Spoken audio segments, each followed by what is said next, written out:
Naku, eto si Bato. Isa din ho ito, hindi na mapakali no? Bato de la Rosa, mga kababayan. Naku, hinamo ni Atty. Claire, hinamon ni Atty. Claire Castro, no? Pero syempre, alam naman po natin, yung mga salita o mga binabanggit ni Atty. Claire dyan ay galing sa Malacanang. Kaya po kapag may nakikita po kayong balita na Malacanang kay Bato, yan po yun. Ano sabi? Malacanang kay Bato.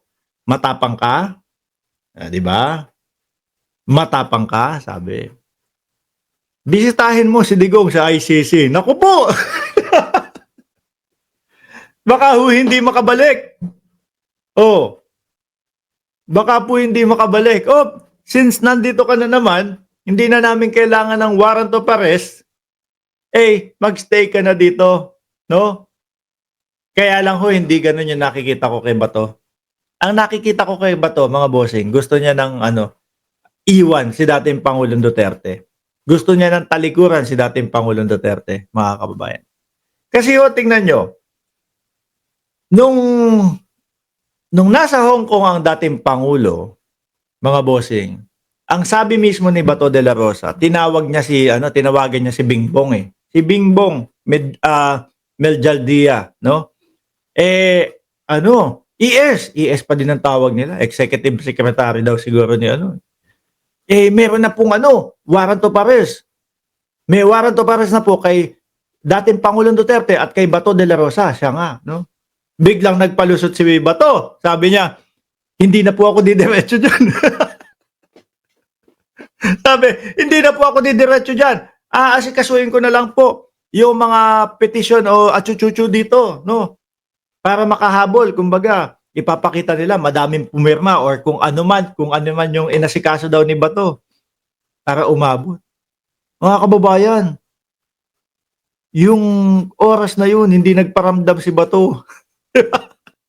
Pero alam niya na may warrant of arrest. Kung ako yon sa posisyon ni Bato, naku po, nandoon yung pangalan. Kasi siya nagbanggit Bato de la Rosa at dating Pangulong Duterte. Kung ako ho yun, mga kababayan, naku, uuwi ako doon. Hindi ko iiwan to. No? Hindi ko iiwan tong si dating Pangulo. Kasi, di ba nga, siya, loyal siya dyan. Sabi ni Ariel Salinas, shoutout mo, Mike Cervera, para gumawa ng vlog. Oy, suportahan natin yung channel ni Boss Mike Cervera. Masasabihan na naman ako dyan. Si Mark Ramos kasi hindi pinopromote yung ko mahal na mahal ho natin yan. Suportahan nyo po, pindutin nyo po yung subscribe button doon sa channel ni Boss Mike Cervera. Napakagaling, napakahusay. Yun lang nga, kay Bato. Alam niya na, nakasama siya. So, ngayon, kung talagang para siya kay dating Pangulong Duterte, sasama siya. ES, nandito pangalan ko. Sasamahan ko si Tatay Digong. Di ba ganyan yung mga tawagan nila? Sasamahan ko si Tatay Digong. No? Yung kay Bato, hindi, dito na lang po ako. Tatapusin ko yung ginagawa ko. Yung buong maghapon na inaaresto ho ang dating Pangulong Duterte, mga kababayan, wala hong paramdam si Bato.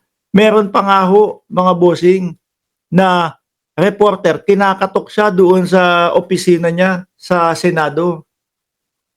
Di ba? Doon ko nasasabi, yun po yung dahilan ko kung bakit ko nasabi, mga bossing, na parang iniwan na ni Bato de la Rosa ang dating Pangulong Duterte. Ngayon naman po, sabihin na natin, sige, ngayon may pagkakataon na masamahan niya ang dating Pangulo.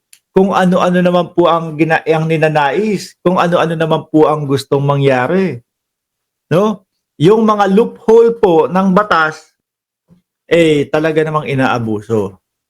Talaga namang, biruin mo, mambabatas pero talagang lahat ng magiging mailulusot niya yung sarili niya para hindi pumunta po sa ICC, ginagawa po. Talagang Ano masasabi mo diyan? Iniwanan na talaga ang dating Pangulong Duterte. Sarili niya na lang ang iniisip niya. Sabi ni Angela Hero, "Boss, ano yung Big Five?" Naku, abangan niyo po yung Big Five na yan, mga kababayan. Malapit na pong mag-launch yan, no? Eh, basta, madami pong iiyak dyan. Madaming iiyak dyan sa Big Five na yan, no?